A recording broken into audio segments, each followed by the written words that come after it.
اعوذ باللہ من الشیطان الرجیم بسم اللہ الرحمن الرحیم نحمد و نصلی علی رسول الکریم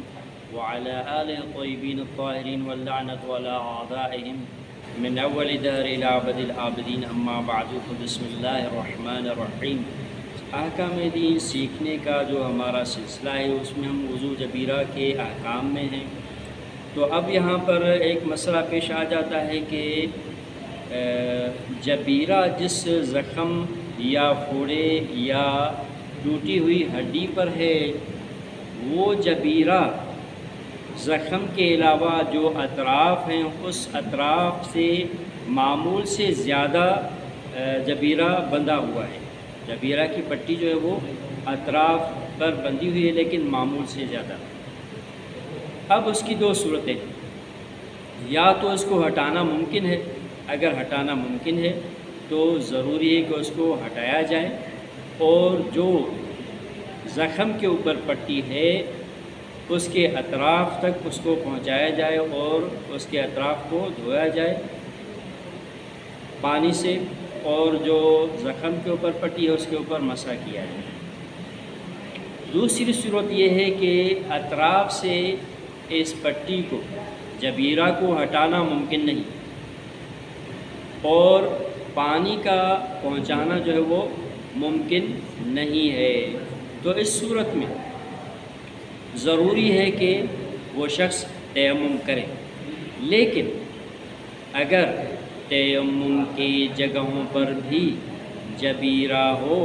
تو اس صورت میں وضو جبیرہ بھی کرے گا اور تیمم بھی انجام دے گا۔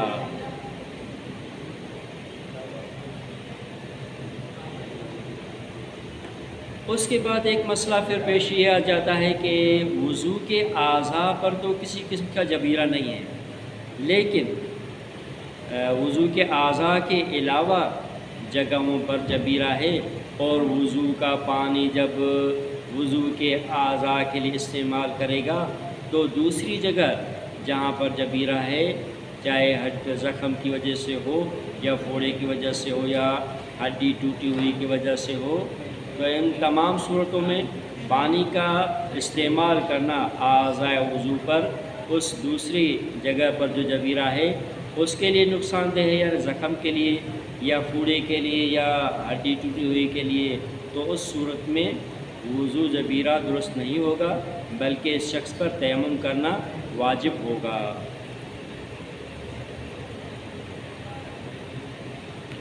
اب یہاں پر ایک مسئلہ آ جاتا ہے کہ طب کے حوالے سے فسد کھلوایا جاتا ہے۔ جب فسد کروایا جاتا ہے تو اس صورت میں پھر دو صورتیں، یا تو جو ہے فسد کے بعد جو فسد والا زخم ہے اس کو نارمل طریقے سے دھونا ممکن ہے اور پانی کا پہنچانا نقصان دہ نہیں ہے، تو اس صورت میں واجب ہے کہ اسی طرح کیا جائے، یعنی نارمل وضو کیا جائے۔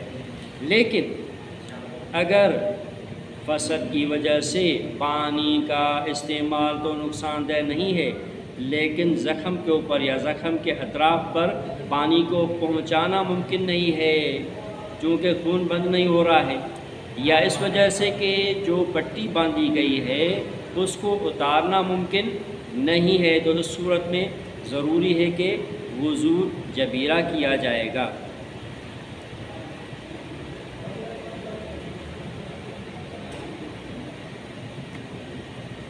اب یہاں پر یہ ہے کہ کسی طرح سے بھی خون بند نہیں ہو رہا ہو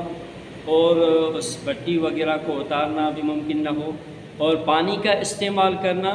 ممکن نہ ہو، تو اس صورت میں تیمم کرنا لازمی ہوگا۔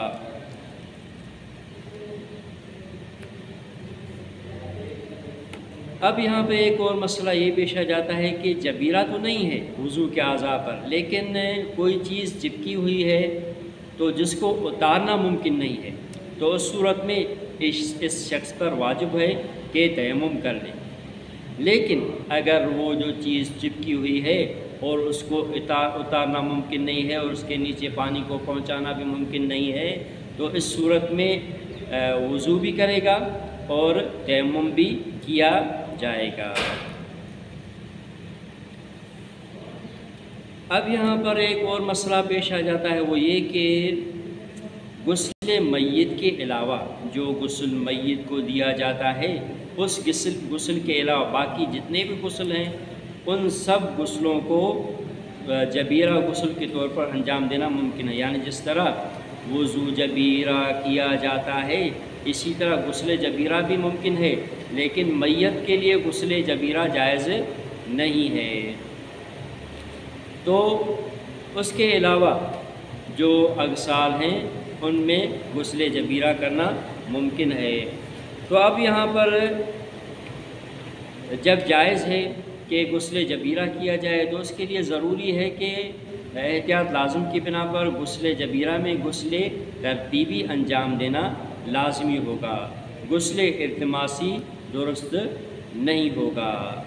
اب یہاں پر اگر زخم ہے یا پھوڑا وغیرہ ہے تو اس صورت میں انسان کو اختیار ہے، چاہے تو غسل کرے یا چاہے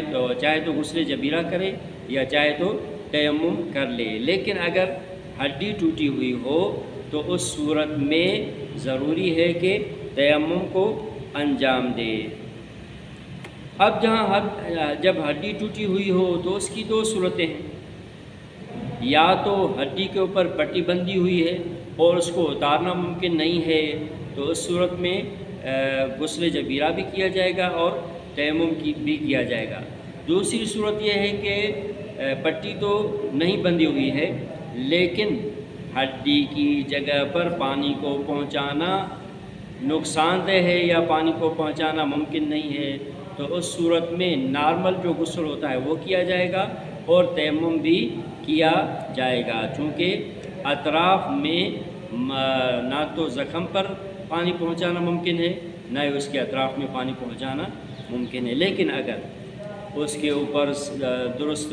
پاک پٹی رکھنا ممکن ہو اور اس کے اوپر مسح کرنا ممکن ہو تو اس صورت میں صرف غسل جبیرہ کرنا کافی ہوگا۔ اب یہاں پر بہت ہی اہم مسئلہ پیش آ جاتا ہے، وہ یہ کہ جس شخص کے لیے تیمم کرنا واجب ہو، یعنی پانی کا استعمال اس کے لیے ممکن نہ ہو، تیمم کے جو اسباب آ رہے ہیں آگے تو ان میں سے کسی بھی سبب کی وجہ سے وضو کرنا اس کے لیے درست نہیں ہے اور غسل کرنا بھی درست نہیں ہے، یعنی پانی کا استعمال درست نہیں ہے، تو اس کا وظیفہ ہے تیمم کرنا۔ لیکن تیمم کرنے کی صورت میں اگر تیمم کے اعضاء پر جبیرہ ہو تو پھر تیمم جبیرہ کرے گا، یعنی جس طرح وضو جبیرہ کیا جاتا ہے اسی طرح تیمم جبیرہ بھی درست ہوتا ہے۔ اب یہاں پر ایک مسئلہ یہ پیش آ جاتا ہے کہ کسی انسان کے لیے ضروری ہے کہ یا تو وہ وضو جبیرہ کرے یا تو وہ غسل جبیرہ کرے، تو کیا وہ اول وقت میں وضو جبیرہ یا غسل جبیرہ کر کے نماز پڑھ سکتا ہے یا ضروری ہے کہ آخر وقت کا انتظار کرے؟ تو یہاں پر دو صورتیں ہیں، اگر اسے علم اور یقین ہو کہ آخر وقت تک اس کا عذر برطرف نہیں ہوگا اور اس کے لیے وضو جبیرہ ہی کرنا پڑے گا یا غسل جبیرہ کرنا پڑے گا تو اس صورت میں اس کے لیے جائز ہے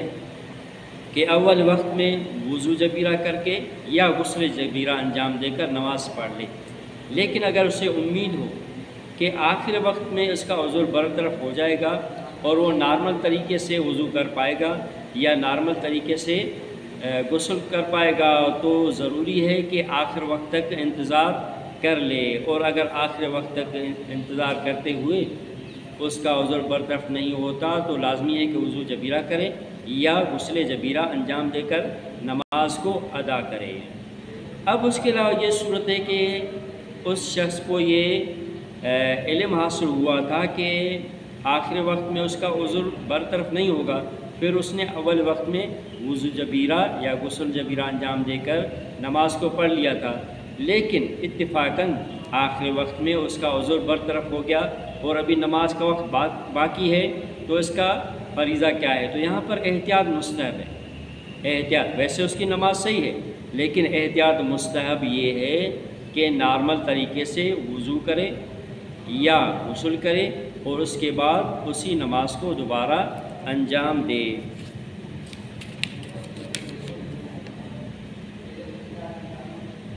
اب یہاں پر کسی کی آنکھوں کی بیماری کی وجہ سے اس نے جو پلکوں کے بال ہیں وہ اوپر ملا لیے ہوں، یعنی کہ ملا لیے ہوں جلد پر، اور اس کے لیے یہ کرنا لازمی ہو، یعنی اس کو جلد سے ہٹانا نا درست ہو، تو اس صورت میں کیا حکم ہے؟ تو اس صورت میں لازمی ہے کہ اس شخص کے لیے تیمم کر لے۔ یہاں پر وضو جبیرہ کے احکام لاگو نہیں ہوں گے۔ اب یہاں پر یہ مسئلہ پیش آ جاتا ہے کہ کسی انسان کو علم نہیں ہے، یعنی اس کو پتہ نہیں چل پا رہا کہ اس کا وظیفہ وضو جبیرہ ہے یا غسل جبیرہ ہے یا تیمم ہے، تو یہاں پر کیا کرے؟ تو اس کے لیے حکم یہ ہے کہ وضو جبیرہ بھی کرے اور تیمم بھی کرے، یا غسل جبیرہ کرے اور تیمم بھی کرے۔ اب یہاں پر یہ بھی سوال اٹھایا جا سکتا ہے کہ جو نمازیں وضو جبیرہ کے ساتھ پڑھ چکا ہو یا غسل جبیرہ کے ساتھ پڑھ چکا ہو، ان کا کیا حکم ہے؟ تو اس کے لیے حکم یہ ہے کہ اس کی وہ تمام نمازیں جو وضو جبیرہ سے پڑھ چکا ہو یا غسل جبیرہ سے پڑھ چکا ہو، وہ تمام کی تمام درست ہیں، بلکہ آئندہ نمازیں بھی وضو جبیرہ کے ساتھ اور غسل جبیرہ کے ساتھ پڑھ سکتا ہے۔ اس کے علاوہ واجب غسل کے احکام آ رہے ہیں انشاءاللہ آئندہ درس میں، والحمدللہ رب العالمین۔